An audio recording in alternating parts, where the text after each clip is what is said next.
everyone, and welcome to our first actual for reals episode of Glitter Hearts. It's not a planning episode again.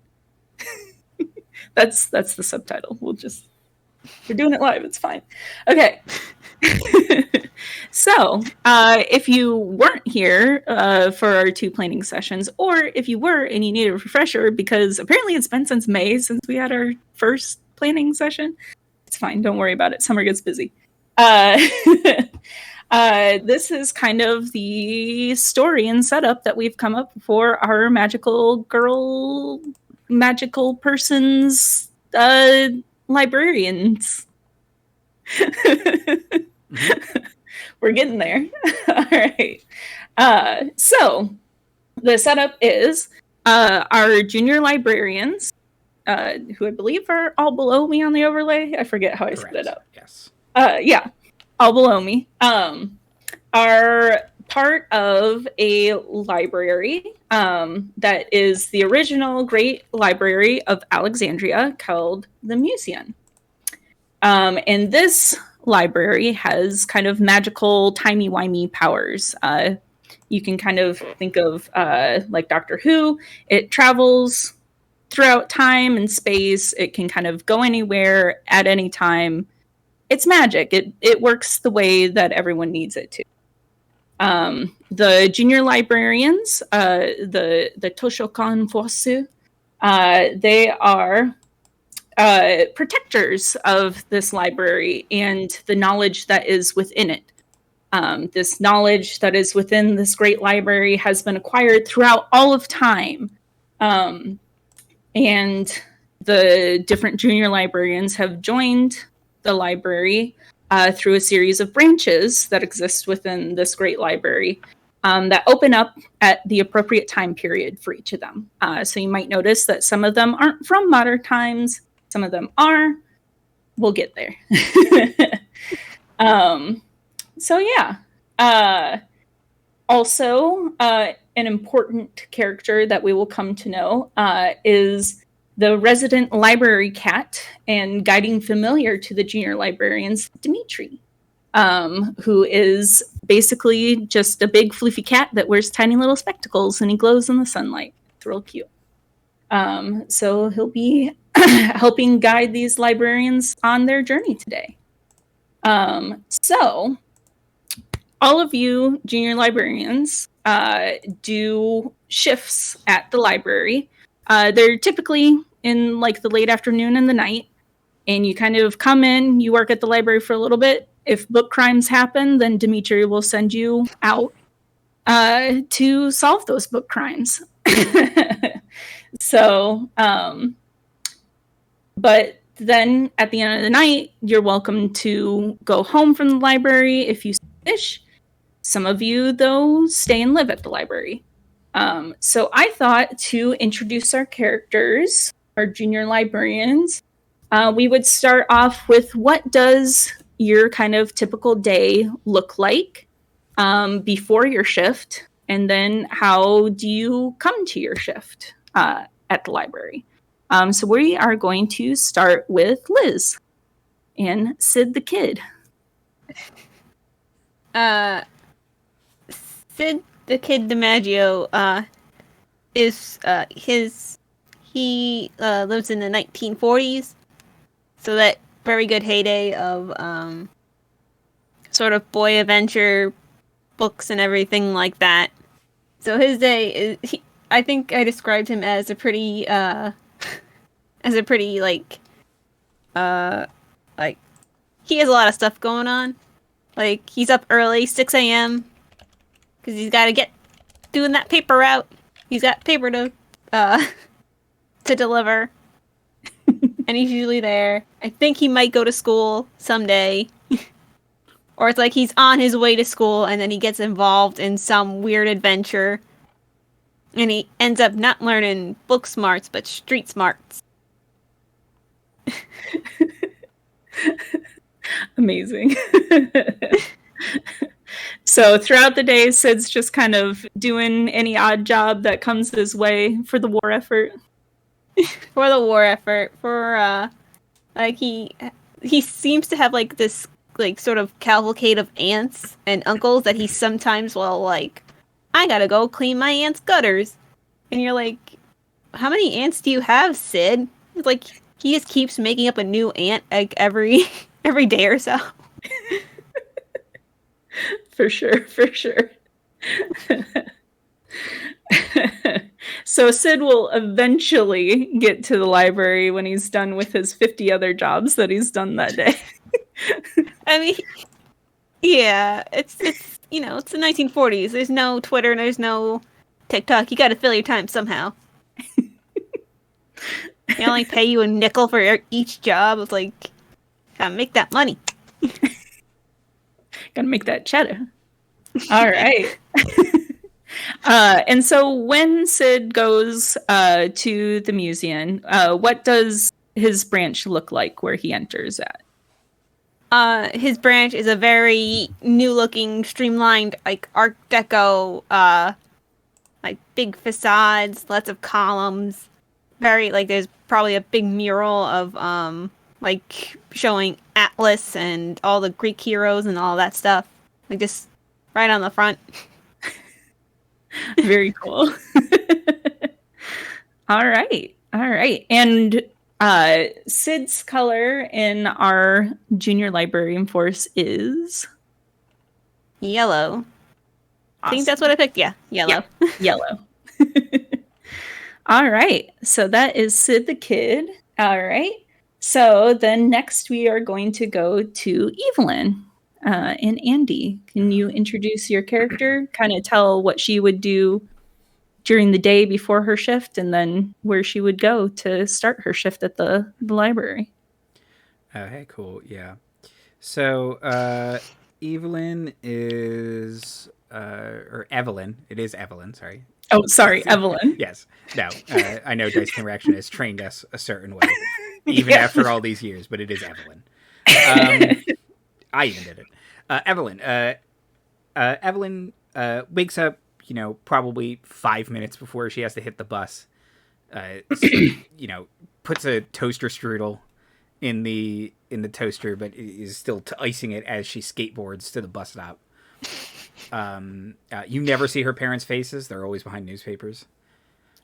And her brother drives by her in his, shitty Pontiac Trans Am or something, or some Japanese car that they've like kind of painted a Firebird poorly over to try and mask that it's not an American-made car. She goes to school and probably half pays attention through most of her classes, but still does well because she's that kid, annoyingly. And then after school would skateboard over to, she takes role at skateboard club, all members present, it's just her. Skateboards over to her branch library, which is an old abandoned branch library, probably looking something like a rundown version of Sid's.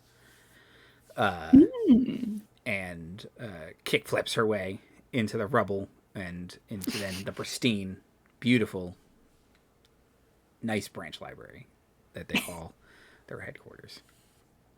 And what time period is Evelyn from? She's from the early to mid 2000s. She has a razor phone. Not even a crazer, just a razor. She has that switchblade phone we talked about a couple episodes ago. It's got a sliding trackpad. It is very obvious from how she dresses. Her color is blue. She's always wearing like a blue t-shirt, black pants, like blue checkerboard sneakers, big scene blue hair, like just massive amount of hairspray keeping this thing in place. It's a helmet. She doesn't wear a helmet because her hair is one. And like a bunch of unnecessary chains and spikes and shit all over her wrists, and a cartoon magnifying glass on her t-shirt. Excellent. Great. All right. And then our last junior librarian is Marianne, played by Marty. How do you do? Very pleased to meet you, yes. Yes, I live here now. I'm just permanently a junior librarian now, and my days are mostly occupied with basically working. I put away books, I sort through books, I sew the shadows back onto books. Normal things. I'll argue with a dodo with a monocle and a top hat about new math. As one does. And so Marianne does live at the library permanently, but what time period was she from? Answer unclear. Some very British time. No, I do presume she herself is Victorian, though not all the stories she will borrow from will reside there. But yes, I do believe she's kind of Victorian, maybe late Victorian, so just bumping up against that Edwardian period. But just, yes, if you're imagining someone talking like this and arranged to be married to an absolute drunkard, that's where I'm from. Great. Lord Pemberton by Crumsley is a great man, I've been told. He's landed. That's all. That's all anyone has said. Yeah, that's what makes him so great. He's 30 seconds to the throne. Are you?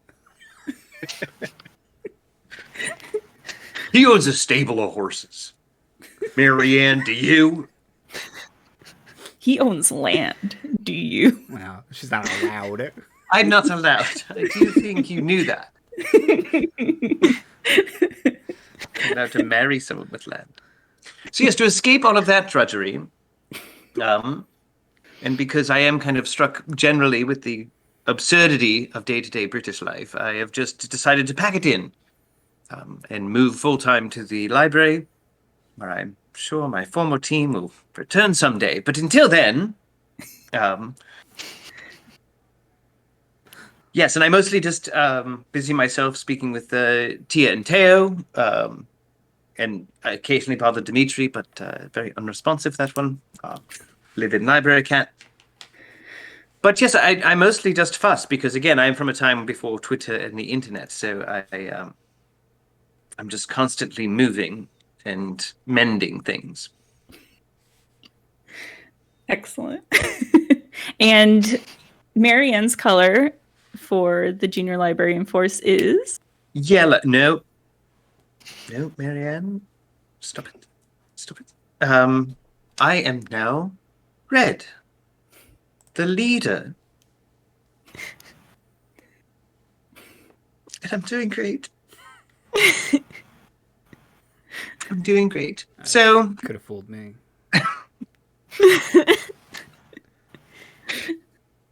Somewhere from a windowsill, Dimitri, yeah, you're doing great. Doing great, kid. thank you, Dimitri. He really sounds like he means it.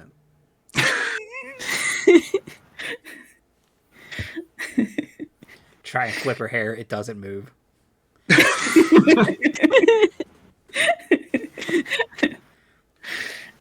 So yes, I also used to be very Alice, very long blonde hair in blue and yellow petticoats and things, and now it's kind of auburny, brunette red, and no matter what color it was when I put it on, it slowly changes to pink and red.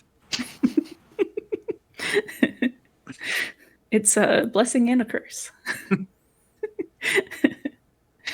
All right. So you mentioned Teo and Tia, who are our other resident librarians. They are from the 90s branch. They are described as being twins, extremely attractive looking. You're very classic. Like, if you're thinking of X, Y, or Z 90s attractive anime character, that's them. That's who they are. They're all turtlenecks and like a suit jacket, and somehow the wind is always blowing and there's cherry blossoms in the breeze, even though they say they're from New York. It's fine. It's always the Cherry Blossom Festival. Yeah. It's the middle of summer. That's DC, I think, actually. But Yeah, that is DC. And so yeah, they to them the library appears as their school library. They think that they're just working a normal shift at a school library, where these young junior librarians come in and do the night shift. They don't ask too many questions. They don't appear to be magical in any way. I would for sure have a question. I'm sure Dimitri explained it to them at some point. Did any question the talking cat?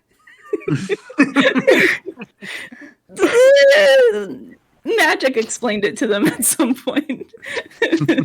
Don't worry about it.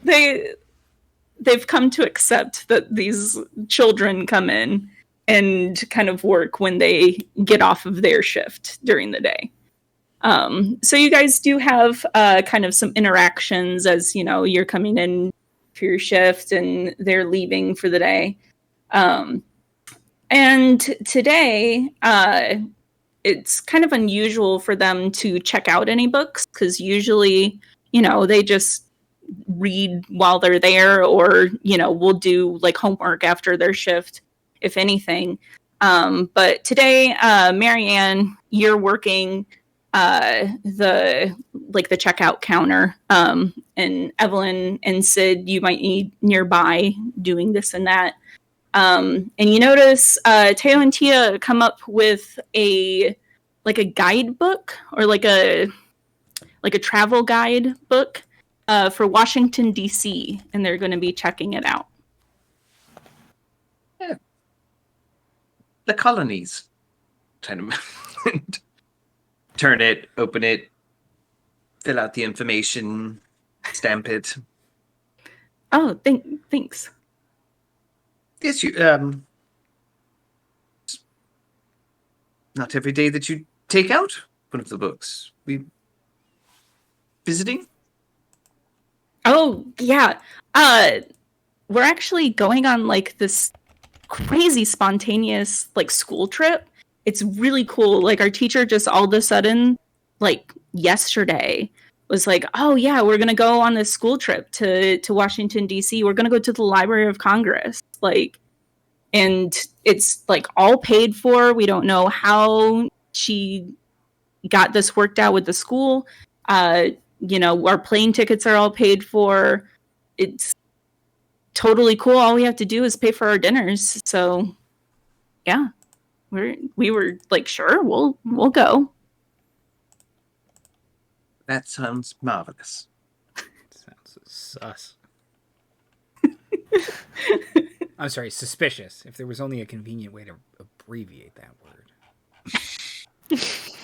If only Evelyn. Ev's cool. Ev.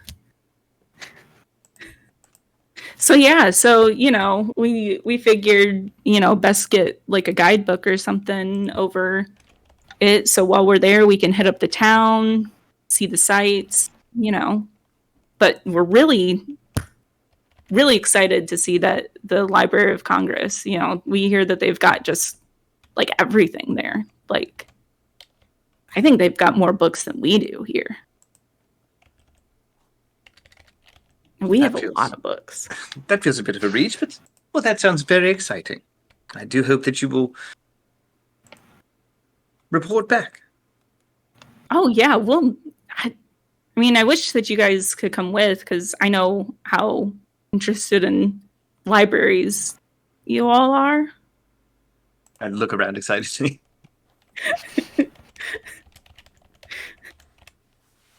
So, but you know, it's our class trip, so obviously you can't come. But maybe we'll get you like a. Do you want like a souvenir or something? Do they have a brooch or a tea-style shirt or something? I don't. Tea-style shirt.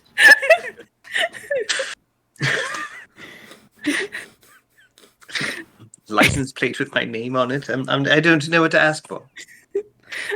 Teal lean in and be like, "Don't worry, Marianne. We'll get you. We'll get you something good." Fantastic. Ooh. Are you gonna go to the White House? Unclear. They just kind of mentioned the Library of Congress. Really, I mean, I assume we're gonna go to other sightseeing. The teacher seemed really focused in on the Library of Congress for some reason. Huh. That must I be the mean- most notable feature.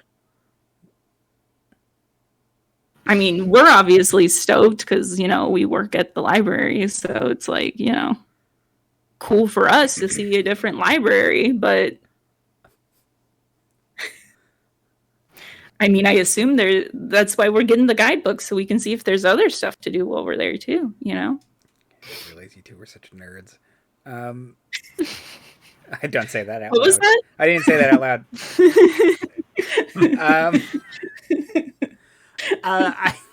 Evelyn will say, like, what do your legal guardians think about this? This seems very sudden.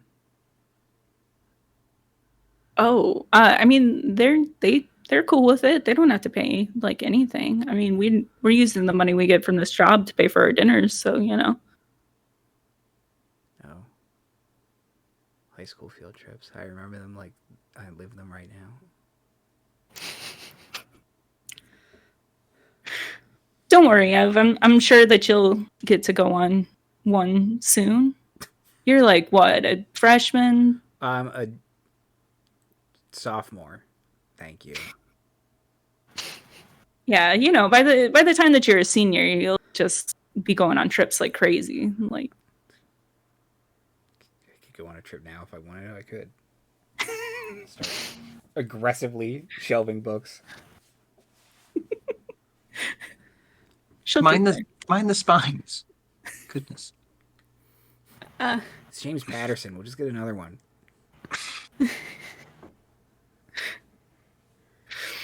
Sid will say, if you go to the White House, make sure you get President Roosevelt's autograph. Oh, Sid. Teal just kind of like whispered to Marianne, like, he does know that Roosevelt's not the president. You know what? We'll do. I'm sure they sell them there, probably. Yeah, you got it, Sid. We'll do just that for you. Flash a smile.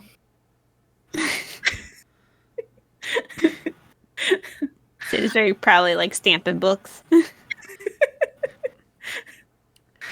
All right. Well, you guys, you gotta hold down the fort or the library for the next couple of days. So we'll see you later. Yeah, have fun. Oh, thanks. Yes, do enjoy President Theodore Roosevelt. Good one, Marianne. All right. Later, and then they'll exit, and when they open up, it opens up onto what is supposed to be like New York City, but you like very clearly see that the buildings are a little bit too packed together for New York. And like there's like this, like it looks kind of like the Eiffel Tower, but it's all painted like red mostly with like some white stripes on it. You're pretty sure that that's not in New York City. Yes. New York's famous Tokyo Tower. Sid's like, I live in New York. I've never seen that before. Some cherry blossoms blow in, and then they close the door behind them. Their famous kanji billboards. They're gonna just go get some jelly donuts on their way to their school field trip. To the nation's capital.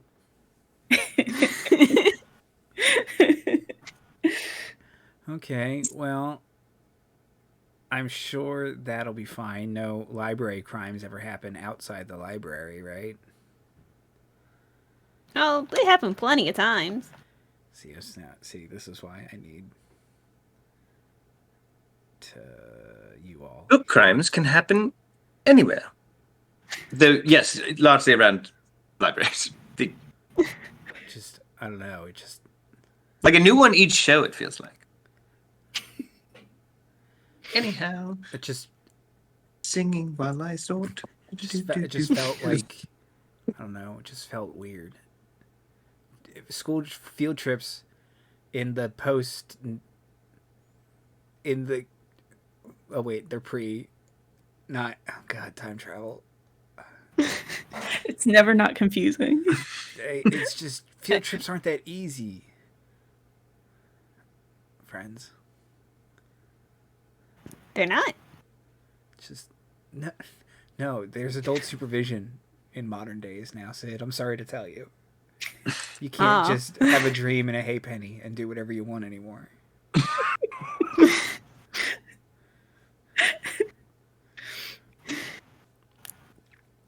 My mom's always Certainly, criminally older men neighbors still stop in and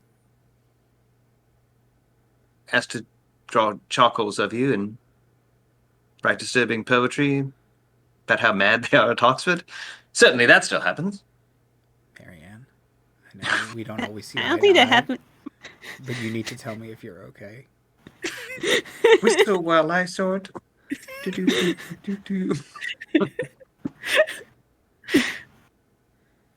So like a full 30 minutes goes by.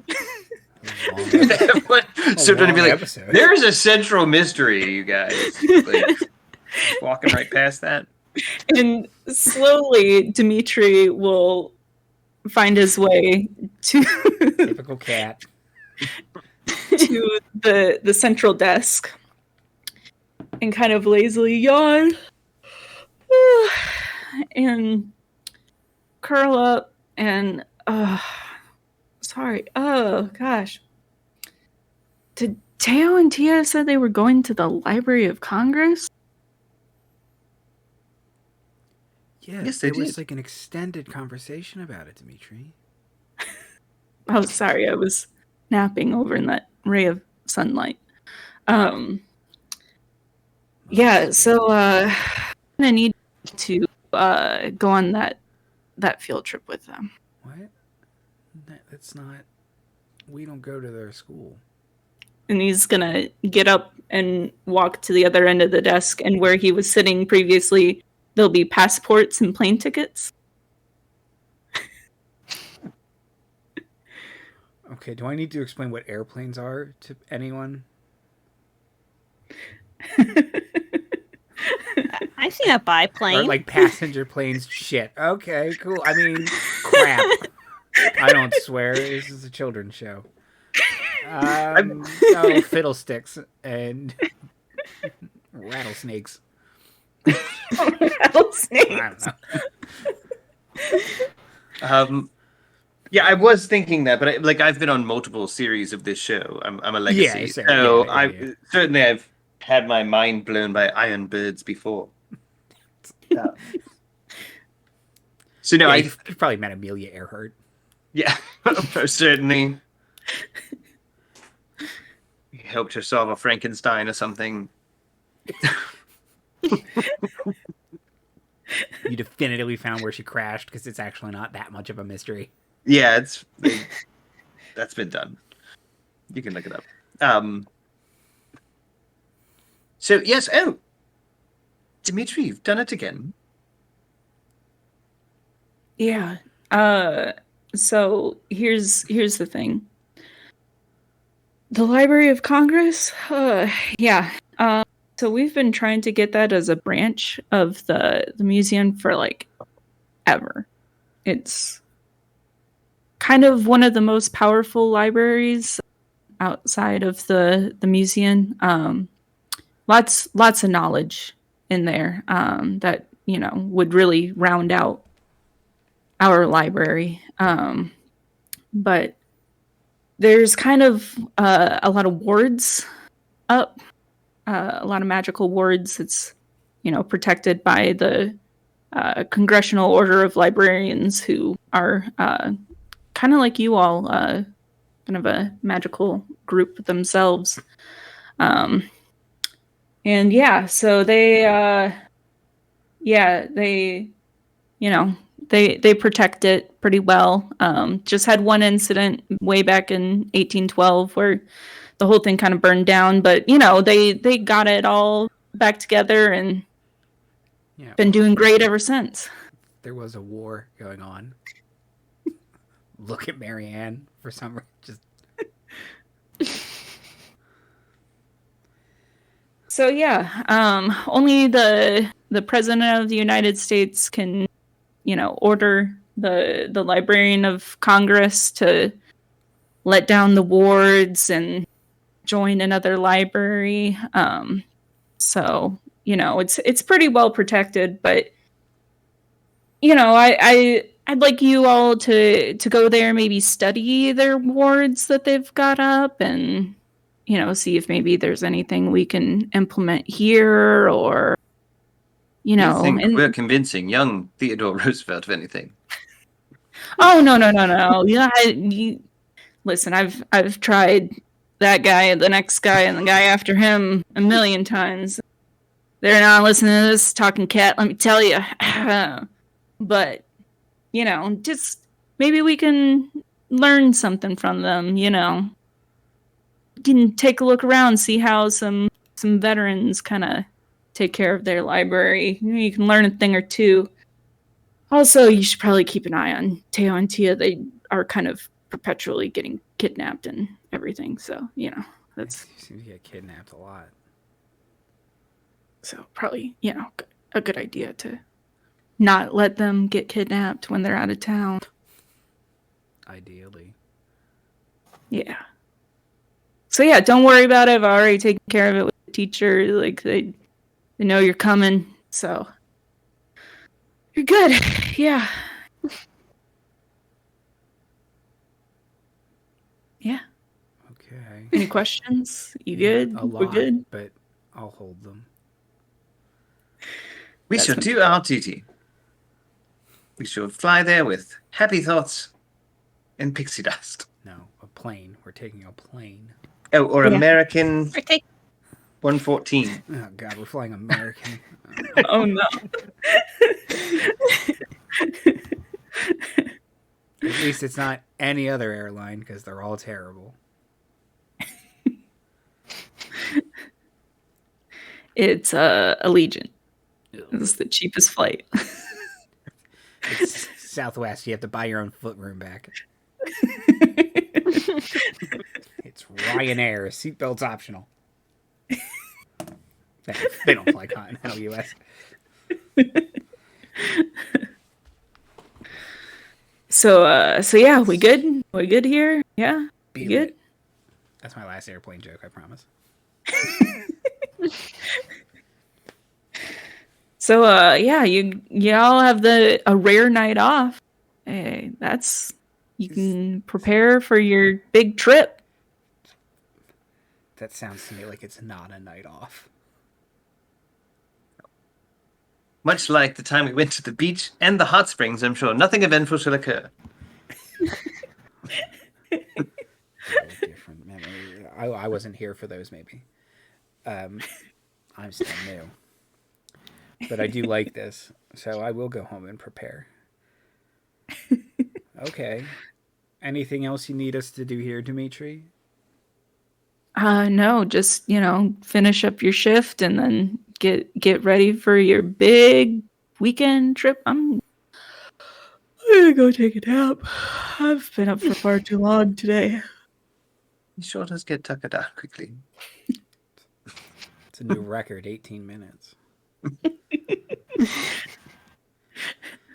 Well, this completely uneventful weekend sounds like it calls for a junior librarian force go. You got it, Marianne. That's why you're the leader.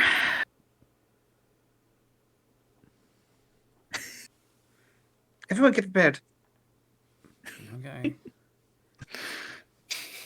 So yeah, you guys have a rare night off as junior librarian. How would you prepare for a big weekend trip? to the Library of Congress. It's thrilling.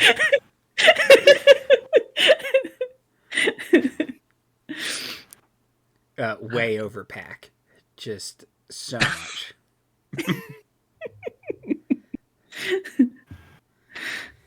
Would you tell your parents, Evelyn, that you're going? Your parental guardians?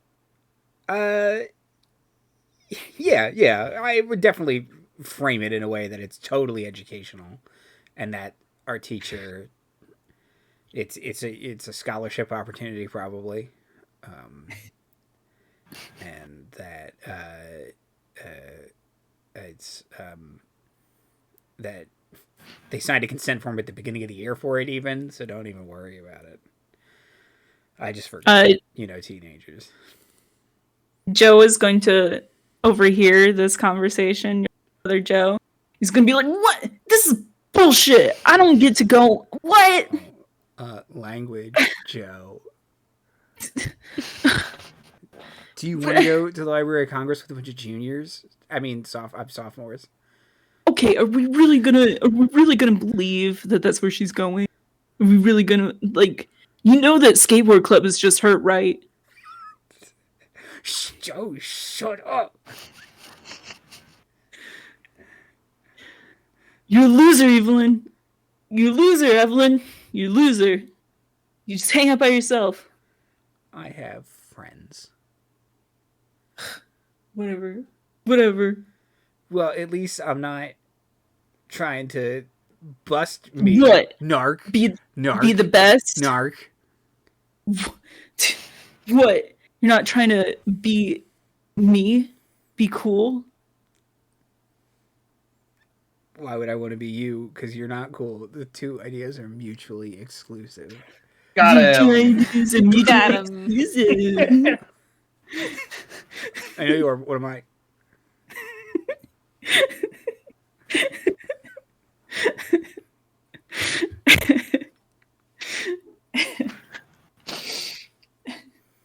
So yeah, your parents will eventually agree after much confusion of what your brother is getting so upset about. It's really unclear. He has a much better life he could be living. He's clearly just obsessed with ratting you out for something. He's a regular narc.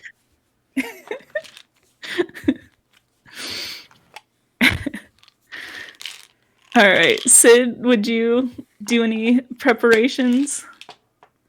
Or would you just go to your next job of the night like normal? I think Sid would prepare. He would get his little messenger bag, like newsy bag, and you put he only owns like 2 shirts and a good pair of pants. So he would very carefully tuck them into the newsy bag, and then he would have his little bat with him. His stickball bat, and he's gonna try to shove it in there too. It's not a separate carry-on if it's in the bag.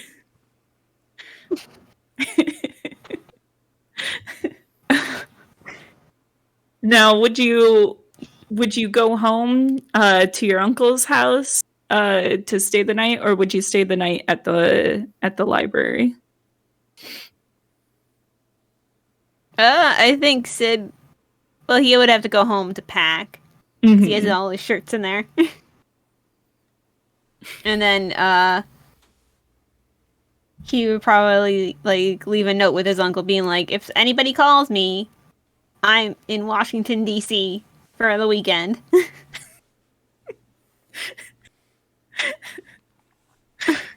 On a very important mission for Theodore Roosevelt.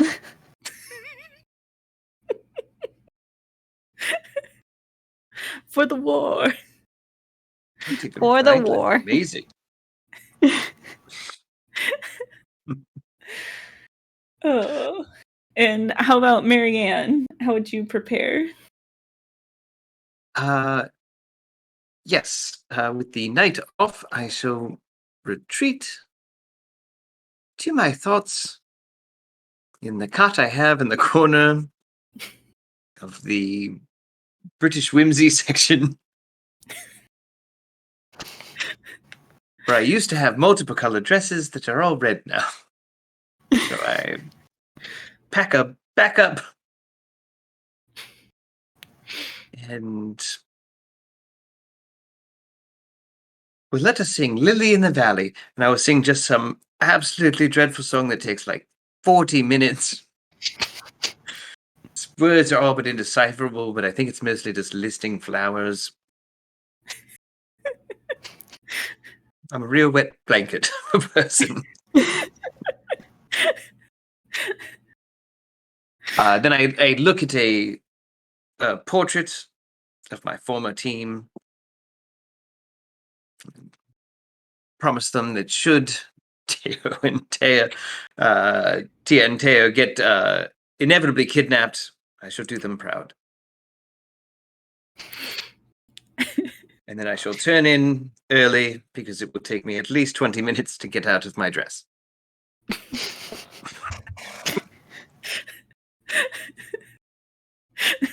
Especially by yourself, gosh. Yes, oh goodness.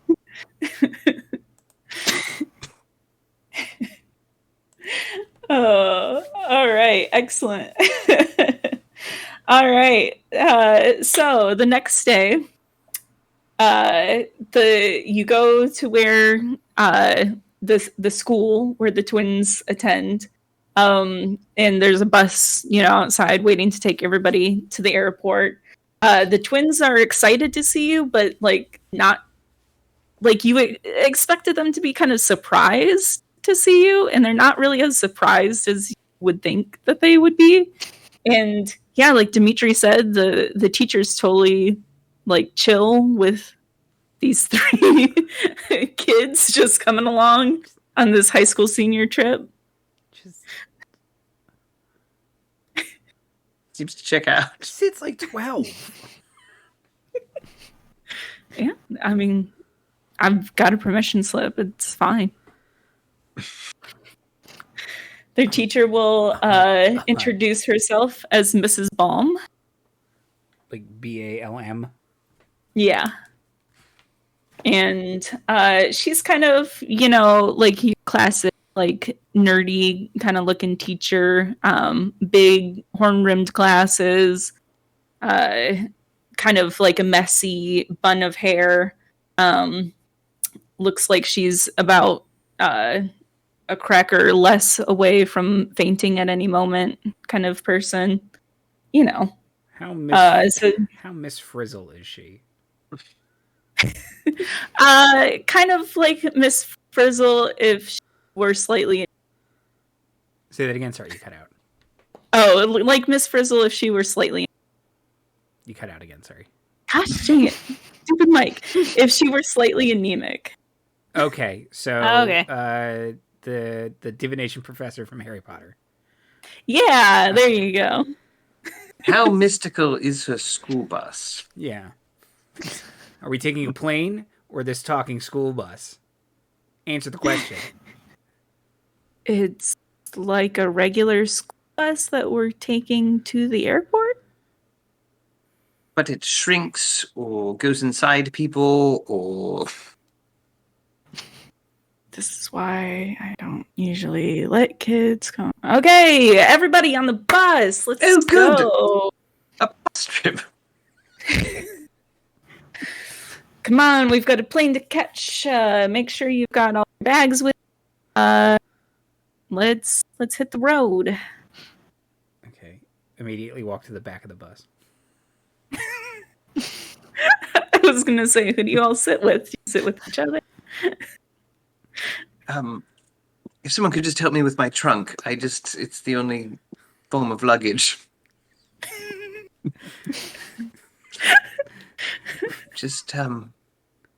I'll probably get on the bus and then get back off to help you with your trunk. Thank you, Evelyn. Does this just go under the bus or? No. We'll make it contorting to get it down the aisle. I have a physical of -1. I also do. Then maybe you should let the character With a physical +2 to it. Maybe we should. Bless you, Sid. Yes. Young women are doing it for themselves, though, Sid. We could have done it. The important thing is you're nice enough to help. But we could have done it. Yeah, I think... Because it's like... Sid's 12 and he's like a little kid, so the trunk's probably as big as him, and he very easily just gets it onto the bus.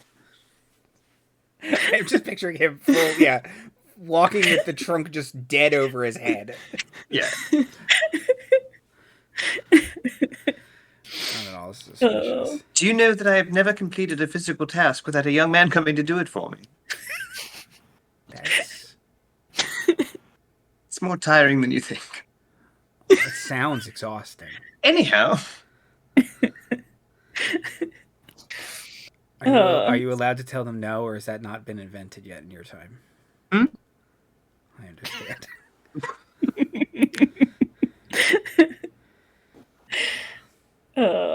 So Teo and Tia, they've got like 10 other classmates that are coming with them, and then their teacher will also get down to the bus. They'll kind of let you all do your thing.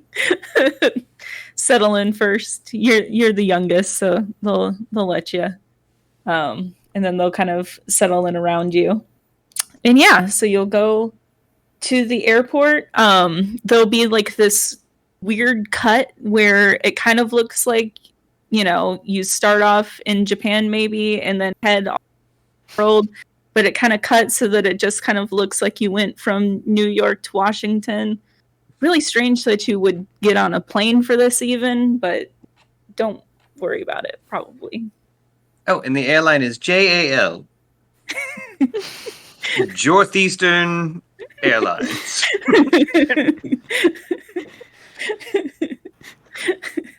Very good. Good old Jelta. American. American lines. Oh. All right. So you all go to the hotel, you put your luggage there at the hotel. You guys get some dinner and everything. And then it cuts to you all arriving at the Library of Congress, the titular Library of Congress. And by the time that you get there, Mrs. Baum is just looking like it's the hottest summer day that she's ever experienced. She's just like sweating profusely. Just seems very, very like out of breath and winded, even though like it's kind of like it's summer, but it's not that hot out. So you're kind of like, what is she getting all like crazy winded for? But she'll kind of explain to the class that she has a fun research scavenger hunt for everyone. And pretty much everybody in the class, except for Teo and Tia, will kind of groan. Like we have to do an activity here. And so she'll hand out, like these little slips of paper that have all the research scavenger hunt on it for everyone. And then she'll get to you three and kind of be like, oh, well, I don't have one for you. So you could pair up with someone, or if you just want to kind of go and explore, the library, that's okay. Just make sure you don't leave the library. I'm going to need you to stay here. Adults are overbearing in this time. Absolutely. We shall make our own game and fun of it. Kind of wanted to do that scavenger hunt, but okay.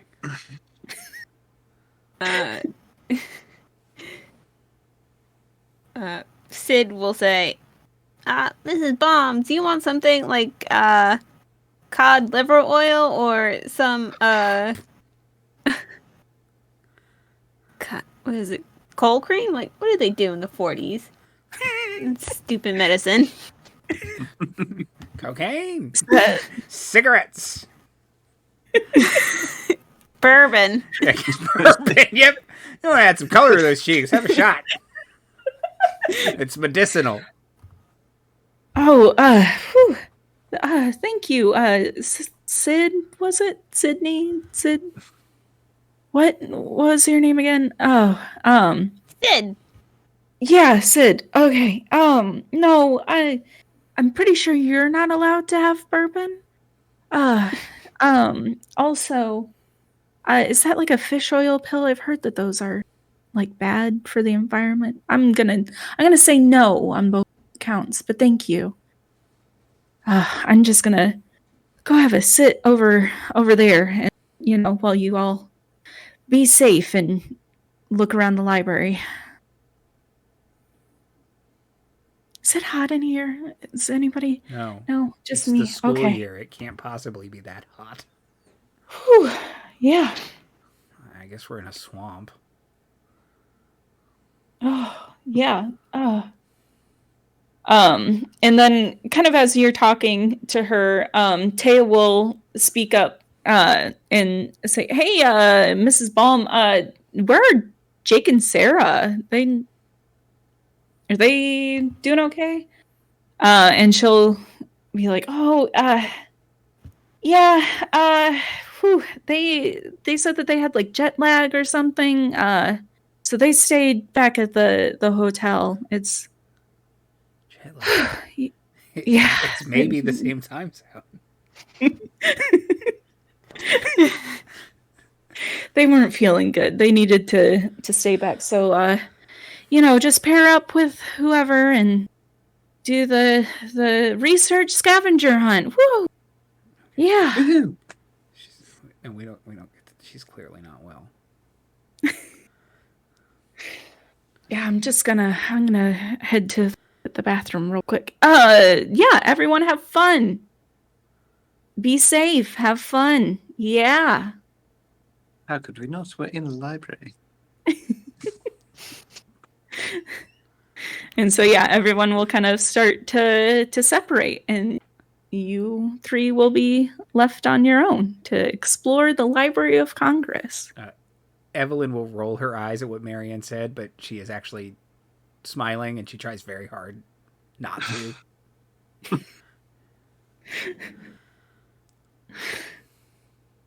So yeah, how would you like to look around the Library of Congress? One of the most powerful libraries outside of your... We're supposed to look at the... Okay, what did Dimitri tell us before he fell back asleep? We need to look at the wards and figure out how to either improve our library or make the library part of... make it a branch.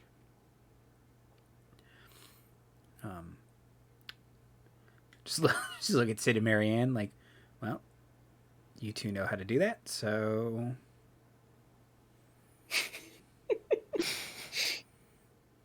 Very good. Ah. Evelyn? Damn it. Fine. Either's fine.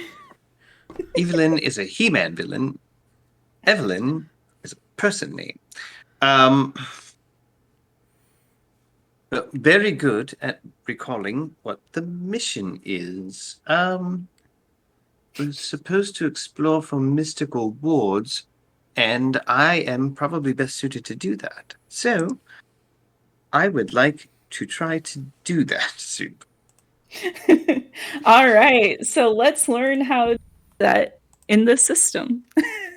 So there are some basic moves that y'all can do. I'm trying to, because they're at two different points in the PDF, I'm trying to find where they are initially. All right, playing the game. Here we are. Do basic moves. All right, so it sounds like you want to do a glimpse the truth check. So at any time, you can attempt to investigate deeper and try to see what's really going on. This is the catch-all action for any sort of investigation. So what you're going to do is you're going to roll 2d6.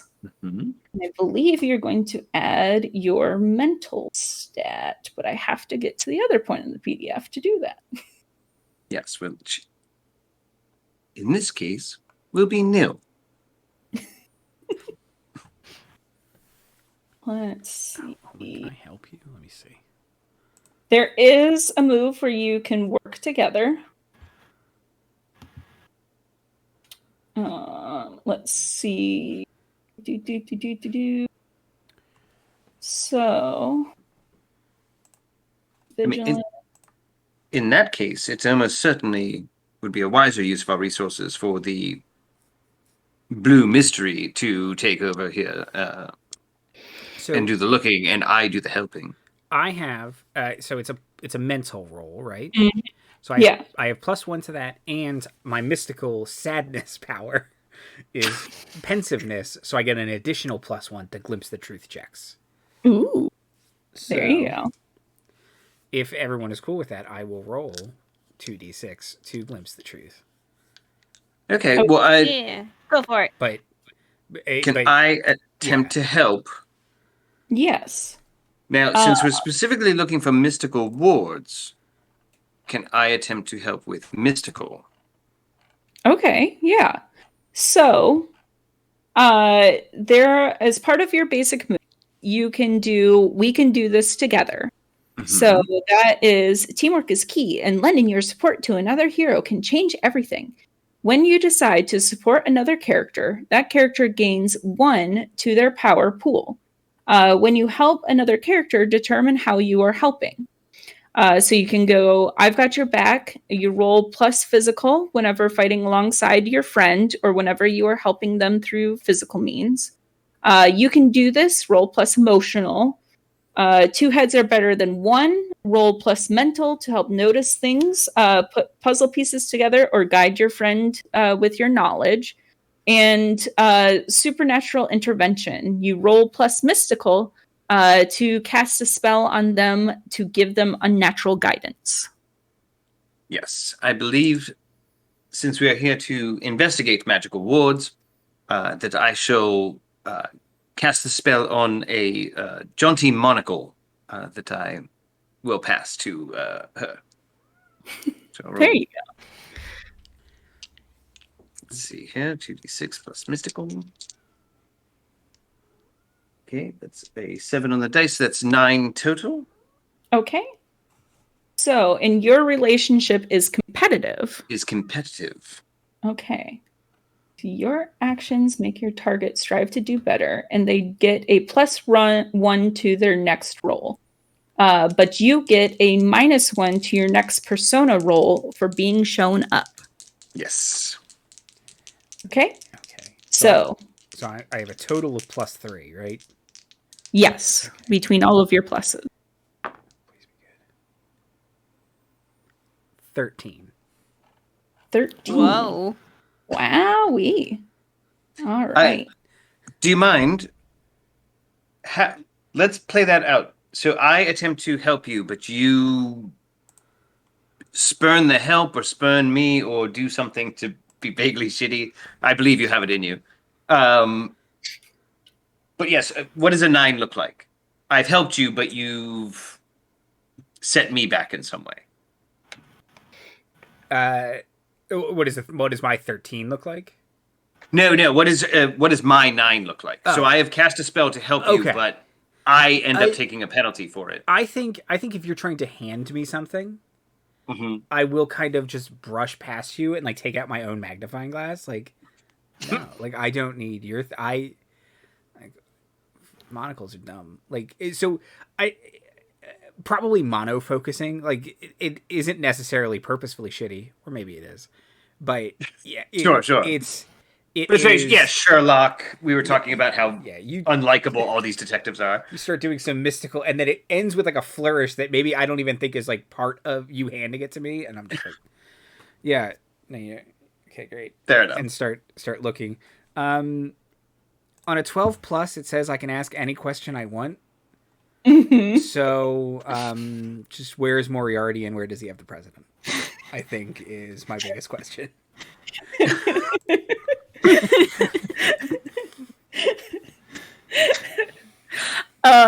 So to answer your question. Oh, that wasn't. I was gonna be nice and actually ask about the wards. No, actually ask about the wards. Yeah. No. Or what's the deal with Mrs. Baum? Just I actually like have a magnifying glass and I'm like, what is her deal? She's not. Well, do you need like an iron supplement? So, what is your which question would you like to ask? Yeah. So if we're trying to find out more about the wards, I basically want to know how can we apply these legendary wards that up until now I guess I couldn't see, but I want to kind of see them and know how can we apply them to our library. You're welcome. Did you help? I would have gotten a 12 without you. So I mean. Okay, so you're looking closely at the shelves. You're kind of looking around books, maybe opening them up a little bit to kind of see what's going on. And Marianne, you're helping out. You've helped in this 13 that Evelyn has gotten.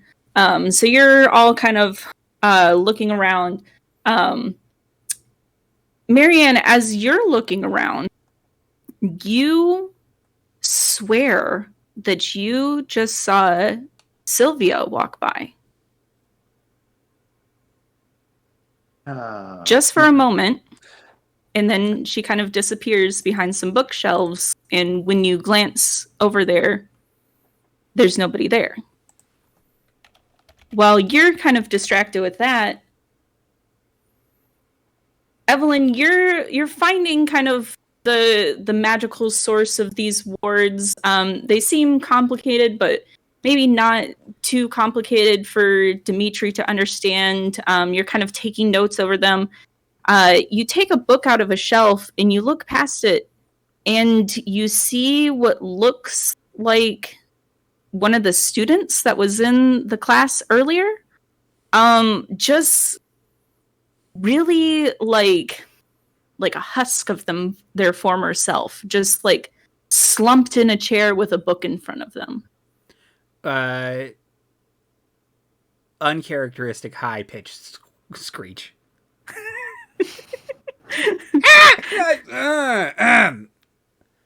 I'm aloof. Sid. Yep. Can you come here a moment? A word, Sid. Could you come here a moment? Yeah, you got it. What do you need? Just point.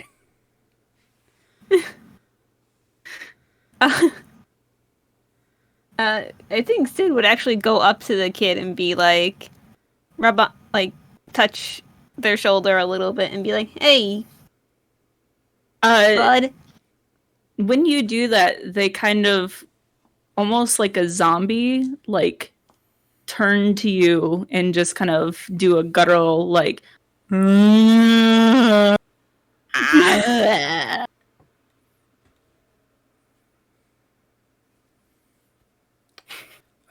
Okay. None of us are horror, so Sid's probably the closest with the famous Teddy Roosevelt Mummy Puncher book series. So just as this like noise comes out of this zombie-looking thing, Tia will run up behind you all and say, Teo's missing. I can't find him. Can you all help me look for him?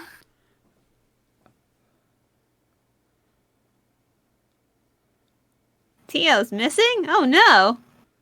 Sid will just immediately forget about the zombie kid. Just drop the book. Look at Marianne. You are supposed to know what to do.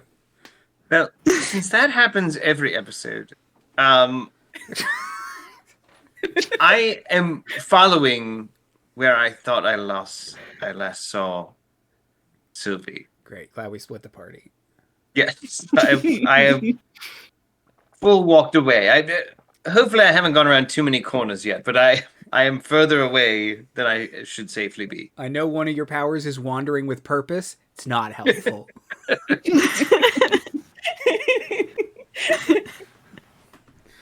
Sid, come on. Okay, everybody, like, is that Jarrett? Let's go and find Mrs. Baum. Like, we gotta find Teo. Marianne, where are you? Marianne? What is happening? You're not supposed to. You gotta whisper in the library. You'll notice that, like, He's even right. for a library, it's very eerily quiet. Like, normally there's the noise that you're kind of used to in a library of, like, books, of pages, of people putting things back onto shelves. This is, yeah, just very eerily quiet now, all of a sudden.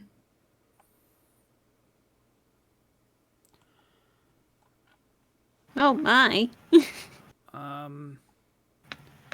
Yeah. What's the zombie doing? It's just kind of sitting there. It's kind of turned its attention back to the book.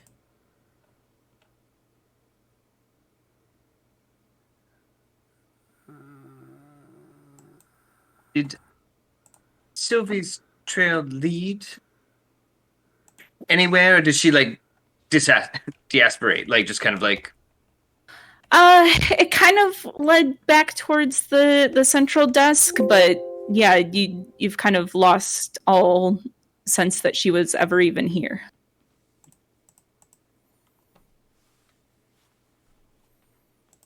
okay. Okay.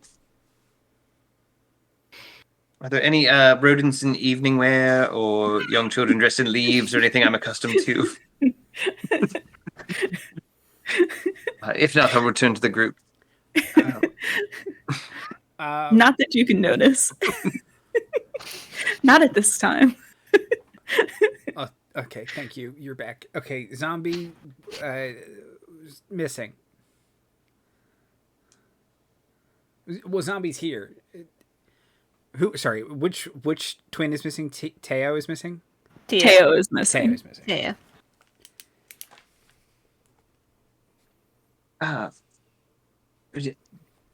Teo's missing. Well, yes, we should. Yes, we should. And the zombie.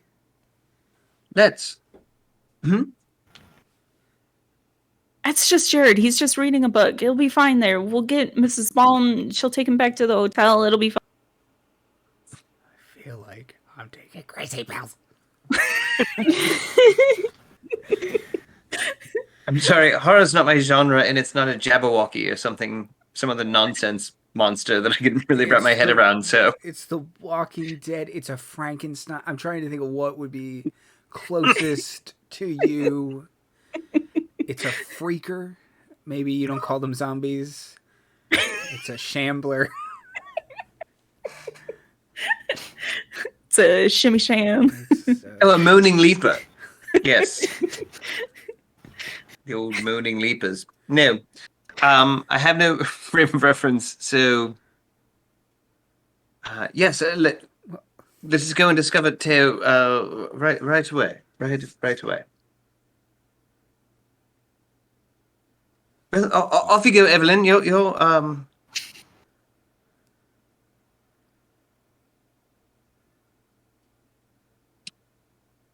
to solve the mystery. Should I like transform? Here in front I of think Tina? I can like go around the corner. The zombie won't mind. Sid. I think Sid would point out, like, Teo, where's the last place you saw? Where's the last place you saw Teo? Gosh, I mean, we went in different groups. So it was probably back at the central desk. Maybe they've got like an intercom that they could call Yes, for him. let's go to the central desk. Yes, Okay. let's do that.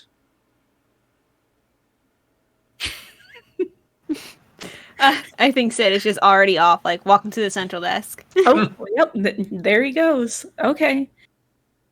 Okay, I'm gonna follow him. I was going to suggest you stay with your friend. They look poorly, but Oh yeah. I mean, I can look at Jared. Sure. Can you guys follow Sid and help him out? Oh, Maybe of course. tell Mrs. Baum we're over here. at once. Kind of very distractedly follow Sid. Just arms up. Just feel like talking to a brick wall.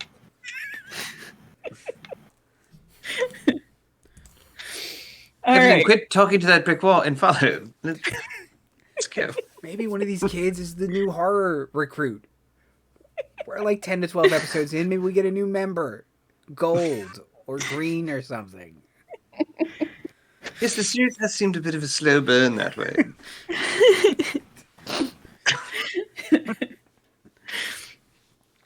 It's a real Cowboys Bebop. The correct pluralization.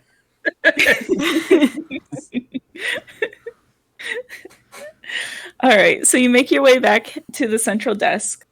When you get there, you notice that there doesn't seem to be any of the librarians there at the central desk. And the lights seem to kind of have dimmed a bit, so it's kind of hard to see. There's like a lot of like book dust and such in the air that's maybe making it harder for you all to see. But off on the other side of the central desk, in kind of a dark corner, you think you see Mrs. Baum holding Teo by the collar? That doesn't seem appropriate at any level. Teo doesn't get in trouble like that.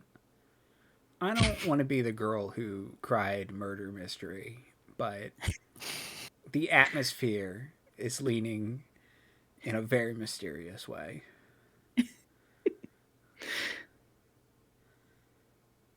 No, we only have the one revolver with one bullet in it. And this mysterious dinner party. I think you're jumping at shadows, my dear.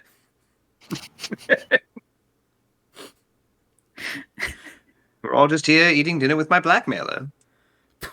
No,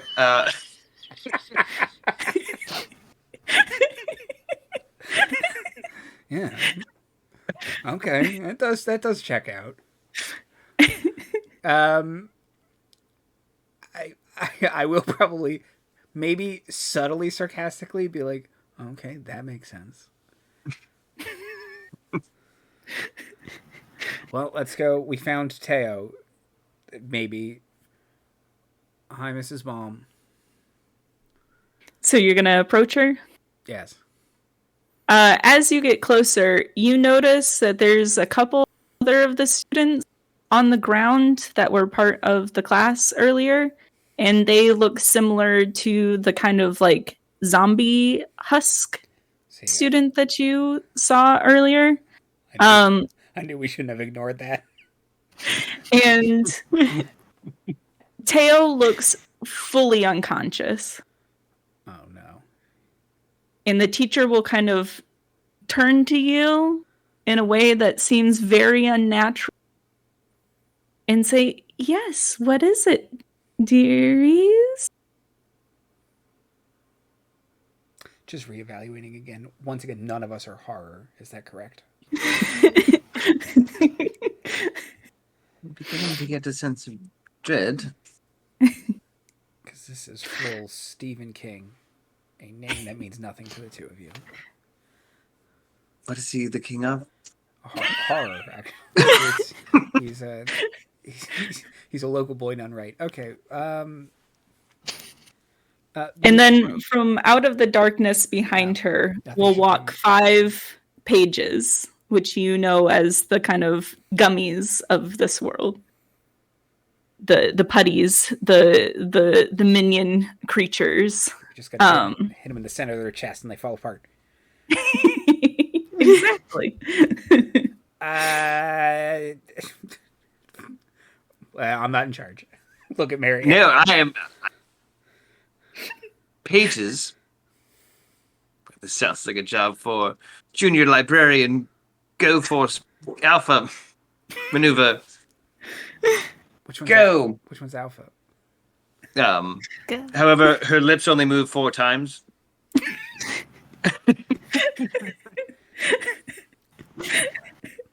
Yeah, I think it's time to initiate our magical girl transformations. All right, great. Okay. So, did we ever decide on what was your downfall of your transfer? All It requires... the one I have written down is it requires a mystical item, which is our stamp. Our book stamp. Oh, We need a stamp in a book. Now, luckily, right. we are in a Library of Congress. Correct, to face the Declaration of Independence.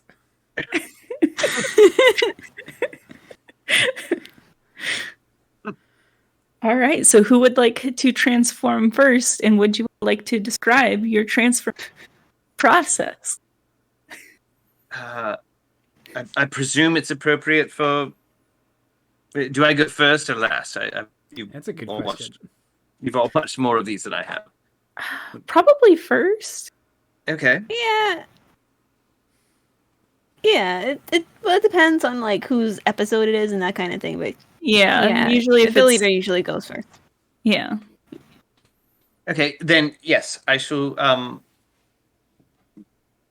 open what looks like Mary Poppins' bag and pull out a whole table on which... Well, yeah, I must first grab a book and stamp it. I'm summoning Patterson. But yes, so I pull out a table. On it is in this style 10-6 hat and a monocle. She'll put in the monocle and pull out of the hat a flask that says "Drink me." So I shall drink that. As I do that, 2 bunny ears appear out of the hat. So I grab the bunny ears and pull, which pulls me out of the knot of a tree in some other... Like, now it's a tree. There's just a whole different landscape. The background's flowers, probably honey pots or something. And I pull myself mostly out of the knot hole, but my shadow is still stuck in the knot hole. And so I have to keep yanking until my shadow pops loose and is now my umbrella. And I am fully magical girl decked out. So we've zoomed up and down my arms and legs a number of times as well. But at this point, I am all red Aliced with my parasol, a monocle, a giant hat, and filled with British whimsy.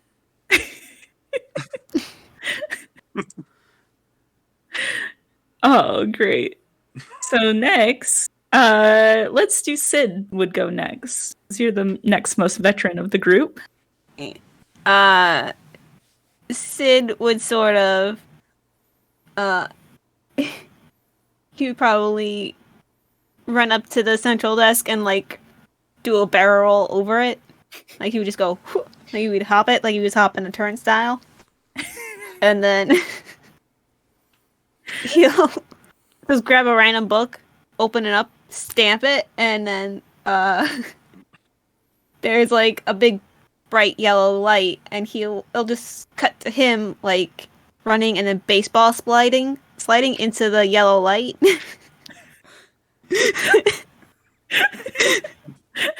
And he would come out as a costume with like not as different as like his regular outfit, but it has a very like chunky yellow sweater that's very reminiscent of like the Tintin sweater. Okay. And he has his little boy breeches. And he has a bat that was his stickball bat, but it's become like a more proper like little slugger bat. Does it say like little slugger on it? Yeah. Oh, little slugger can do it all on his own. All right, and then Evelyn, Okay. what is your transformation? Kind of run quickly, find a mystery book. It's The Thin Man by Dashiell Hammett. Just stamp it. And it's like a single like one of those hanging light bulbs that are in like old noir like police stations, and it's a blue light. And it's her. The rest of the background's black, and it's her in a blue silhouette kick flips into the light. And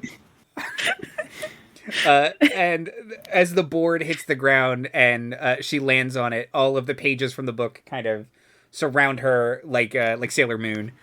And they become a like at first it's kind of like an oversized like Columbo trench coat, and then it kind of shrinks down to be a very like anime trench coat, like like something like Kaiba would wear, but it's all blue.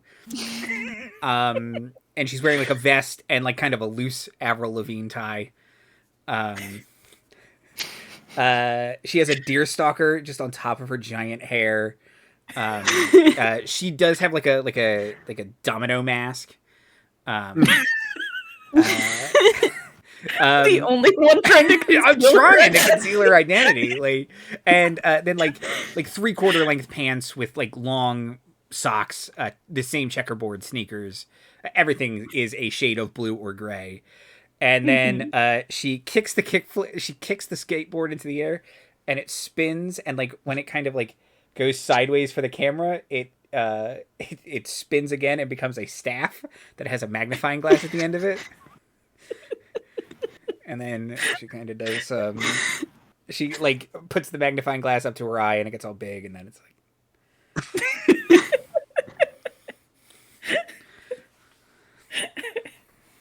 and then a blue explosion. We did it. We did it. Oh man. And that's the abbreviated version. You should see the full version. Yes. Yes. The initial transformation was 48 minutes long. It was 4 episodes. Yes. He actively solves a murder on a train midway through the transformation. We skipped that part. It's so yeah. Everyone had a motive. It's like basically an episode inside of her transformation, and it cuts back, and you're like, all right, we're in the middle of something. Like, Yeah. I'll defeat you, pages. It's like that's not impressive. You're gonna punch out these pieces of paper men? Fighting Mr. Hyde. You're being weird right now. All right. Yeah, so I loudly announce Red Whimsy as I come out of it. Or some kind of catchphrase where it's like, life is nonsense. Red Whimsy.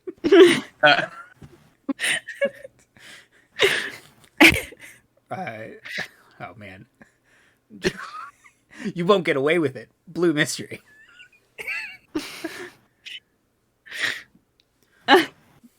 It's lights out for those bad guys.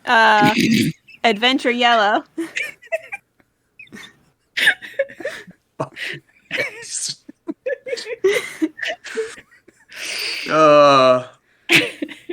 Just in that alone, we did everything I wanted from this.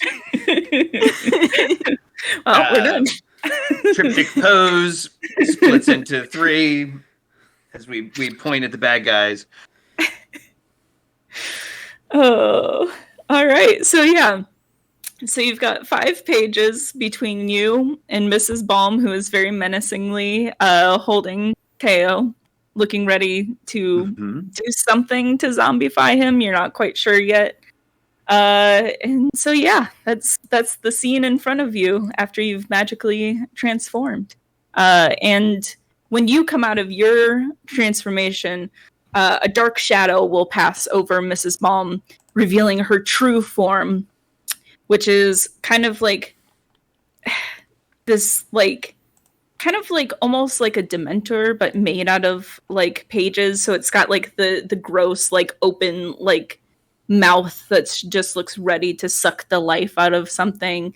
very like wraith-like, but it's all made out of like book pages and things.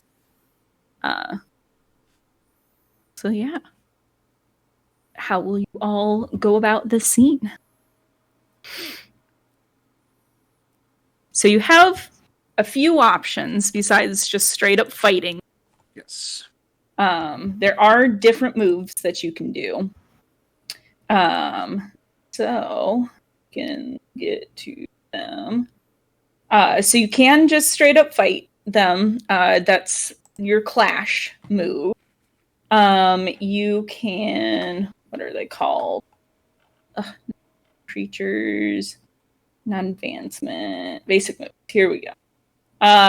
So you can try and touch their heart. So everyone can be saved, and you have to at least try. So you can try and roll emotional to reason with a foe. You could clash. So when failed and you get fight, roll your physical. You can glimpse the truth. We already did before. I think the truth has kind of been revealed. You can be vigilant.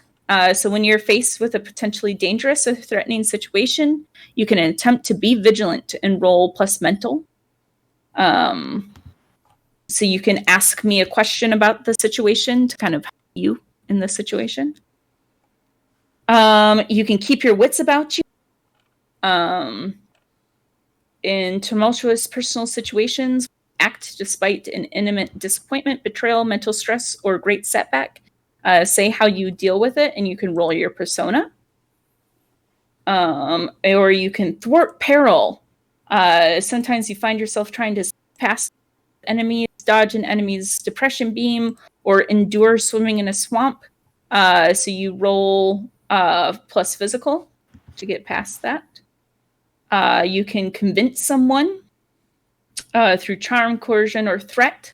When you want to get someone to take your course of action, you roll plus emotional. And protect someone. So you can stand in defense of a person, item, or location that is under attack, and you roll plus your persona. And as I understand it, combat-like situations in this game are pretty much a conversation. So you kind of say what it is you're thinking that you do. We do some rolls, and then we kind of roll with it from there. Yes, I believe that I would like to take advantage of my special moves with my hope mystical connection that everything will be fine, which lets me use mystical for vigilant checks. So I'm basically I'm being vigilant, but I would like to insist that Mrs. Baum, as an academic, certainly does not wish any harm to come to her students, so everything will be fine. And I will roll 2d6. But again, I'm just using mystical instead, but otherwise it's a regular vigilant check. So Okay. I got a 9, so I can hold 1. Mm-hmm. And I can ask the following questions. What's my best way in? What's my best way out? Are there any dangers that I haven't noticed? What's most vulnerable to me? What seems to be the monster's weakness? And what's my best way to protect the area of victims here? I wish I had done better because I have a couple questions, but I think the most pressing should be, what's my best way to protect the area or victims here? As she has Teo currently.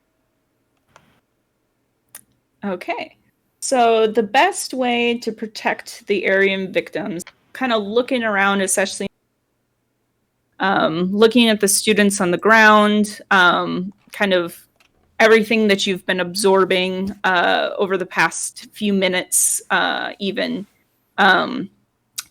before your transformation, is you kind of notice that it seems like once Mrs. Baum has them in her clutches, then what she's going to do is suck something out of them, which renders them into kind of these zombie things. So the best way to protect Teo in this situation would be to get him out of Mrs. Baum's hands, one way or another. There's only 5 pages, so you've dealt with way more than that in the past. Mrs. Baum herself seems, pretty easy to thwart. She doesn't seem to be like, you've definitely faced bigger threats in the past, but she is currently holding, one of your coworkers and probably friends. So, for instance, that time we fought Mr. Hyde while Evelyn spent a train ride having a 30-minute interview with every other transient on the train. Well, they were all suspects, weren't they? So yes, with that in mind, I will probably shout to Sid to, what Sid already knows probably, which is, we have to get Teo away from her. Something. And I strike a very dramatic pose. And kind of as you're saying that, as you've kind of been looking around and assessing,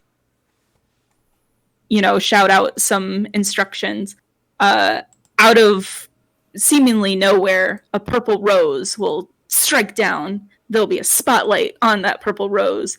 It'll slightly graze the kind of cheek of Mrs. Baum, what there is of a cheek. And from up on one of the overlooking balcony, another spotlight will shine. And incognito formerware will appear. And they will very dramatically say, yes, you must rescue this young man, this evil wraith in front of you, this page wraith, sucks the knowledge from the students and trying to acquire the knowledge of the Library of Congress from these students. You must stop her. Just basically repeating what you just said. Thank goodness you're here. And incognito formalware looks kind of like Teo and Tia, but certainly couldn't be them. Teo's right in front of you. Tia's up with Jared somewhere. Couldn't be either of them. Wears an all-white, very formal suit with a top hat, domino mask. It's intellectually distinct from Tuxedo Mask. Who? I just can't make it out. I don't know. It's probably on the spotlights.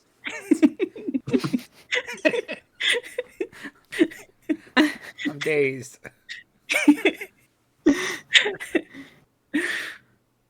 All right. So Sid and Evelyn, what will you do? I think Sid would just take Marianne's advice, and not incognito formal, but Marianne's advice, and be like, okay, and he'll do that sort of anime leap where he'll just take off from the ground and with his little slugger and start whacking people. All right. So are you wanting to clash with the pages and or Mrs. Baum, or do you want to another option that would be open to you is you could thwart peril you could say that you're thwarting peril by maybe using your leap to get over the pages and then get to Mrs. Baum more immediately. I can do that because I have the float like a butterfly move, which means I get a +1 to thwart peril check. So I'll do that. Okay. Before you do anything, I might be able to do something that would help you. So I have my aloof move is I do care, where I gain a +1 when I use protect someone to try and save another person. So can I use protect someone to try and get Teo away from the page wraith? And then in doing so, one of my options, if I do okay, is perhaps I can give a +1 to Sid. Yeah, you can That's attempt one. to do that. Then I would like to slightly amend that I tell both Sid and Evelyn to act. Oh, see, I was hoping you would just tell Sid, and then I'm Okay, going to no. do it anyway because 100%. No, let's do it. That's I can more do appropriate it to too. where we are in the series. Yeah. We're only 6 episodes in, and 2 of them were your transformation. Oh, fuck. Oh, real no. bad. Real bad. See, this is what you get for acting without me calling your name. So I get to add 3 to it. Okay. However, that still only makes it a 6. Oh, okay. And what was This- the move that you were trying to do again? Protect someone. Oh, okay. Okay. So, Anyone giving a +1? Anybody? I feel like I already told Sid what to do. Were you distracted by the suited person? They are very handsome. I mean nothing. Okay, so if the roll is a 6 or a 6-, the move fails. That doesn't mean that the player doesn't get what they want or what they are trying to do. Okay, so it just means that you got a terrible result. So you were trying to get to the page wraith and help out Sid in the process. So what I'm gonna say is you started straight towards the page wraith, and the other 5 pages stop in front of you and kind of create this wall that makes it a little bit more difficult for Sid even to get over that wall. Whoops. Passing on one. The important thing is I didn't do anything wrong. So I'm going to say that Sid, your roll is now going to have a -1 to it. I modified it. That was the goal.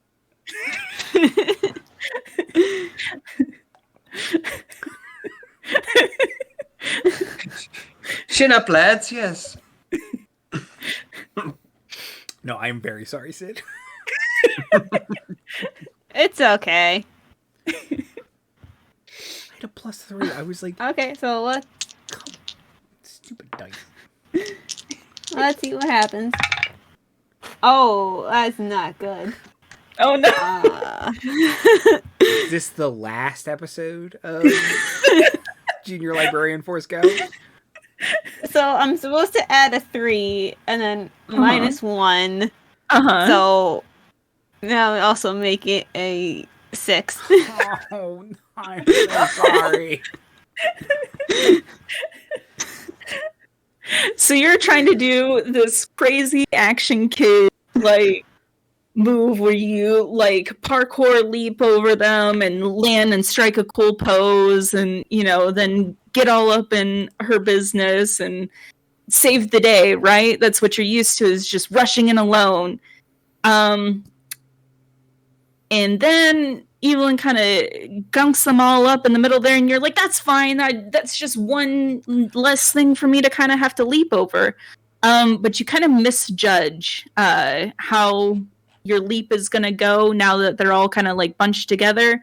And you kind of end up getting knocked back by one of them. It kind of like swats you out of the air as you're going through.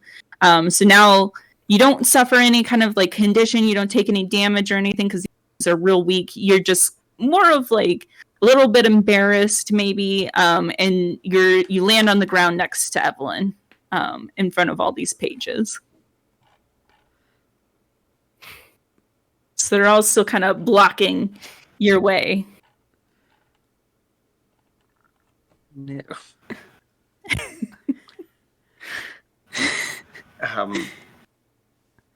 Marianne feels directly responsible. Maybe I should have shouted more specific instructions. No, I feel like that was it. Tuxedo? No, sorry. Sorry. Incognito, formal suit. Said the same thing. I think we were clear.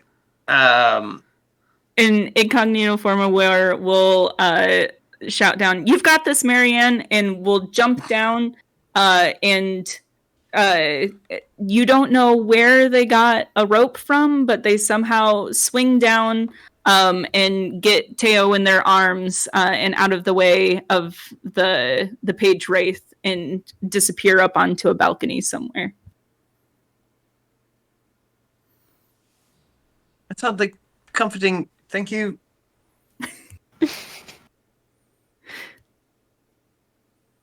Mysterious pantsuit.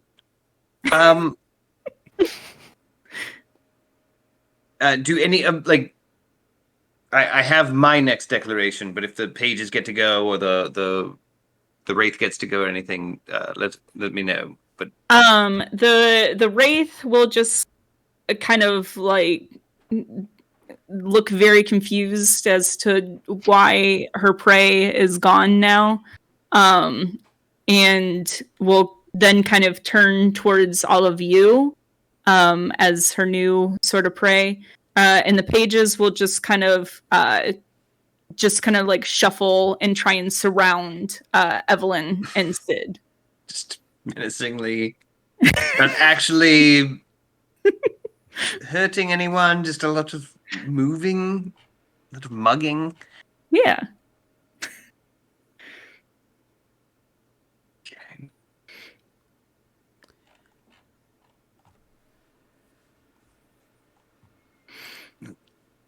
See, okay, then I would like to use my witch feature, Hex, to try to control the battlefield here, so my friends can recoup, and we can look less just tragic at this whole thing. So I'm going to roll mystical again. I'm really leaning into my money stat here. Boy, I rolled a 6 on the dice plus 2, so that's 8. So it's still 7 to 9. So you get to hold 1. I can cause 1 damage. I can make it so the target can't flee the battle area. I can slow the target. So clash actions gain +1. The target must answer 1 question truthfully. The target is forced to drop an item that it's holding. I would have done that to Teo, but they've already inflicted negative condition on a target. All those are quite good.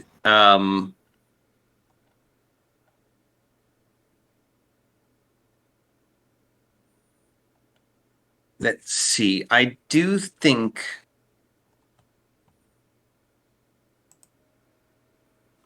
since I believe the wraith is the primary target here. Like, we deal with pages all the time.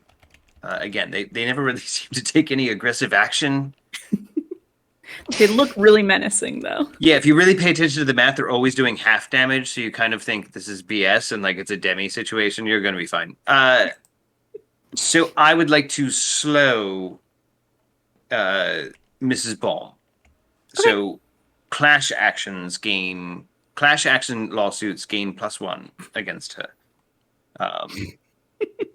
In the future, I'm trying to think of what that looks like down, and it's probably an extended metaphor about how bureaucracy makes my adult, middle-aged white person's life hard or something. So it's probably a dodo bird in a hat comes out and starts bloviating about all of the laws that Mrs. Baum is breaking right now, and it really bogs her down.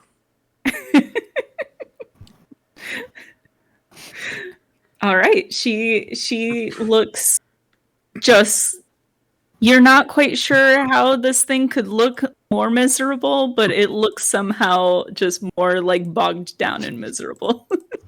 I'm so sorry, my dear, but you have not filled out a Form 439-4 in action aggressive against books and book-minded people. I should need you to know that I shall now sing a nonsense song about it. Walking around in circles, suitcase, briefcase. I love it.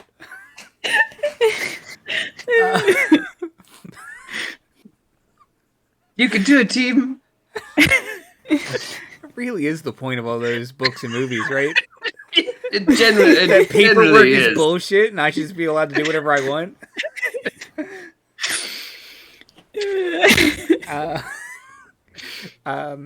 Okay. If I may attempt to redeem myself, I would, Go okay, for it. So Now's your chance, play mystery. So under we can do this together, it says the character that you are aiding gains 1 power point always. So when Marianne helped me earlier, that means I gained a power point, right? Yes. Okay. So I can spend that to add a +1 to my roll. Is that right? I believe so, yes. Okay. We're going to say yes. Okay. So I'm going to use my tactician ability, which means I've now used all of my abilities this stream. I'm going to use well-executed machine, because that's what we are.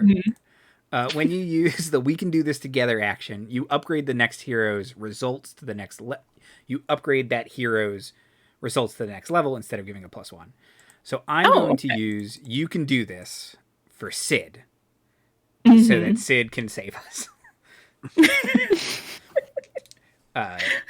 So if failure becomes a success, if success becomes a good success, and good success becomes a critical or whatever. Right? That's the element. Yeah. Yes. So now I got to roll okay on this, but because I don't have any plus emotional, I'm not an emotional person.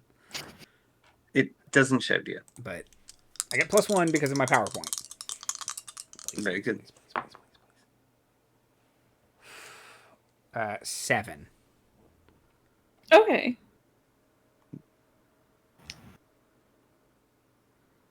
So a 7 is like a moderate success.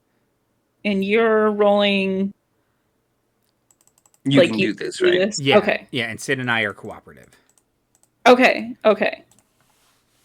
So let me get to that. No, but you put yourself in danger. Yeah, so it says give your target +1, but because of my ability, that changes to Sid upgrades their result. Okay. But I put myself in danger, which I think is fitting. So how would you be putting yourself in danger, aid Sid in this situation? So I think if the pages kind of phalanxed us, and we were kind of right in front of them, I do think I'd probably maybe step in front of Sid, which is stupid. Like, I'm not built to do this. And maybe sweep my staff to kind of try and break them up a little bit, and it totally doesn't work. But it's giving Sid space to, it kind of maybe breaks them up in a way that is useful for Sid to get through in some capacity, but then they're just going to swarm back on me. All right, Sid, you're up to bat. I'm up. Popcorn. What did I say? And if you rattlesnakes. If you clash, you get +1, and then you also get elevated to the next level of success based on our 2 actions. Yeah. And you have a And power I point. think Oh, and you get a power point. Sorry, yes. okay. So I think I will clash. I will take, considering the rates a little tied up with the dodo right now. Sid would wouldn't leave his teammate behind, and he would sort of make this big show of like yelling, and then just swinging his bat for those fences. All so right. he would clash with the pages. Okay.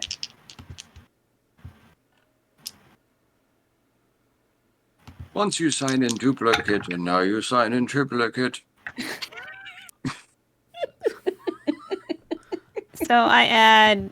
How much am I adding to this? You add +1 from me, so that's on top of whatever you would add normally. So I got 8, 10, +1 is 11. I think that's it. Yeah, and then Evelyn will bump you up to the next success. Which is 12+. Yes. So you've got like the best result that you could get. So you're let's see. On a 12 plus, pick an enhanced effect instead for Clash. So you can, all magical girls involved in the fight get a +1 forward. You suffer no damage. Your attack inflicts double the normal damage, or your attack forces the enemy to flee. I think I want to maybe go with double the normal damage because my little bat I think gives me 2 damage Okay. because it's a wounding thing. So my thing is like he'll probably go full anime like Goku style, like there's a big blinding flash of yellow light and he just swings his bat and just hits all the pages.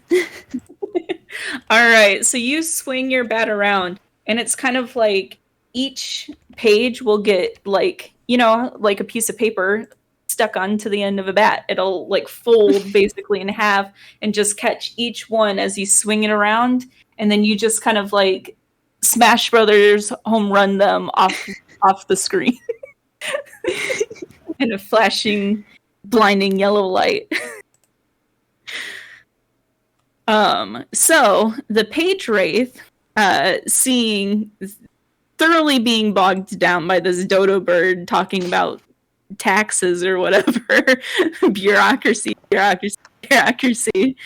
and then seeing all of her minions just get like smashed into next week, will just kind of like shrivel and shrink almost like somebody's pouring water on her and just kind of like melt and disintegrate into the ground in front of you. And all of that liquid, like a light blue color, which was like the same color as the wards that you saw earlier, Evelyn, on all of the books. And they will kind of like branch out and slowly like slip back into the students that were in the ground. And you see like a couple of slivers heading off into other parts of the library where like Jared and the other supposed students had the knowledge sucked out of them. And they will start to kind of recover and look a little bit better, if not very tired. You pay a lamp door tax? You pay a front door tax. You pay an open window tax? You pay a gutter tax. Oh, I can go.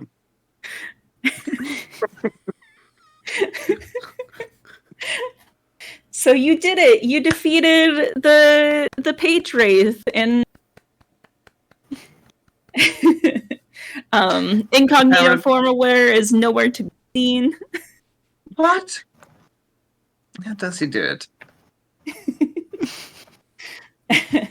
How do they do it? Who knows? It's clearly one of It's the a twins. mystery. Yeah, I solved it. It's my job. So as you're all kind of celebrating, maybe students are waking up, you're looking to maybe make your kind of subtle escape. And as you do, Marianne, you think you hear Sylvia calling your name from the central desk. But there's nobody there.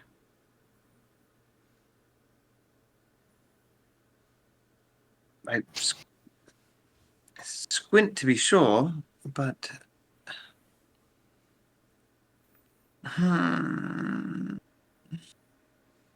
So as you're squinting, you notice what looks like a security TV screen, or maybe a TV screen when they were working behind the desk or something, just something for the news to be playing on constantly, and it looks like there's like an APB going out on the screen.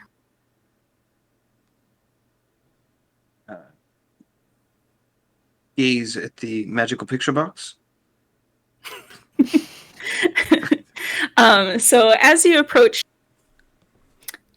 you'll see like important, like flashing on the screen. And then it will kind of like static cut to somebody on kind of like a shaky cam. And they're pointing at, and it looks like it's the Oval Office. And it's pointing kind of, and it will shakily steady on what looks like just unrecognizable white dude president. I'll kind of squint because I'm like, the president should be black right now. So It's not Theodore Roosevelt. And Franklin. Or Franklin. There's a figure standing behind the president that Evelyn, you might recognize from some of your favorite literature. Moriarty.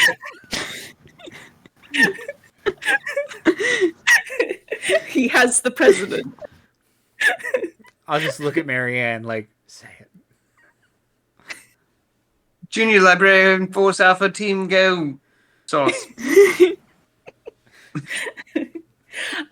So Moriarty will be giving some speech about how he's going to make the president sign over the library to him, and so he will be the ruler of the Library of Congress. You're supposed to be smart, Moriarty. James. Ironclad plan. There was no better way to go about it either.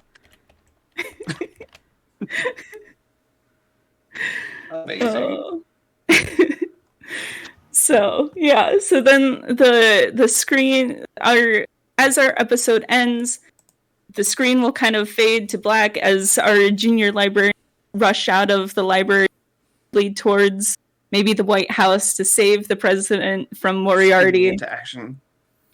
And it will fade all the way into black, and then we'll fade kind of back up into this mysterious, dark, mostly purplish cave. And you see kind of like the feet and the legs of a very feminine figure, darkly shrouded. And a soft voice will come singing and echoing through this cavey darkness. And it will say, "It all returns to nothing. It all comes tumbling down, tumbling down, tumbling down." And then fade to black. End of the episode. We did it. We did it. But what is the identity of nondescript business pants? Find out more mysteries. Who's that business pants? Dun, dun, dun. Pikachu. Jigglypuff. Oh, Clefairy. Fuck! Going to the internet's best moments. That was amazing. Oh, thank you. Very good, Soup. Great job, CC. Yeah, good job, Sue. Oh, thank you. So yeah, I guess I have to lead the outros and plugs. That's my job tonight. It is. So let's start with Andy. It's your boy, Andy, aka Bisque. Follow me on Twitter. This is a soup. Follow us on Twitter, Instagram, everything. Twitch. Give us a like, give us a follow, give us a subscribe. This week, Star Chasers, but it's only sort of the Star Chasers. It's we're on the plane of Mirador, and we'll learn more about the Lily's time in university. Yes, and I'll be playing another Ponzi British person. Fantastic. All right, then next, let's kick it over to Liz over in the other corner. Hi, I'm Liz, You can follow me on the things. I had a lot of fun playing a magical boy. It's super great. You should all just go watch Magical Person anime. Hell yeah. And then directly below me is Marty. Yes, it's Marty, aka MC Henley, aka Chowder. Click a like and a subscribe. There are certainly some kind of thumbs up or thumbs down emoji on your screen. Click that. Just click around. No. Over there, that's the next video. Just wait. Please follow through to the end of this video and then just let it autoplay. It's fine. But yes, please interact with us on one way or another because I think we're hella fun and this was a lot of fun. And watch that 0.5 episode if you just want to see us laughing at each other's ideas constantly. Friends are good is good, and fun is good. So have some. Won't you? All right. Well, thank you everyone for playing. I had a lot of fun. My first foray GMing y'all and on the stream, and I had a whole heck of fun doing it. So You did great. You did thank you. great. Really great. It was super fun. Oh, thank you. So if you want to see more, then give us a like. Click all the things, and be sure to tune in on Wednesday when we do this all again. Alrighty. And Thank who are you everyone. and where can we follow you? Oh, I am CC aka Soup aka on the Twitters and the Instagrams. See, now you're biting Andy and my thing. I don't want to embarrass you on stream, but I feel like Andy and I already did that. But okay, you finish out and we'll talk about it afterwards. Yeah, we can hash it out off. Yeah. We'll figure it out. All right. So good night, everyone. Thank you for joining us. Good night. Bye. I control this. You do a thing.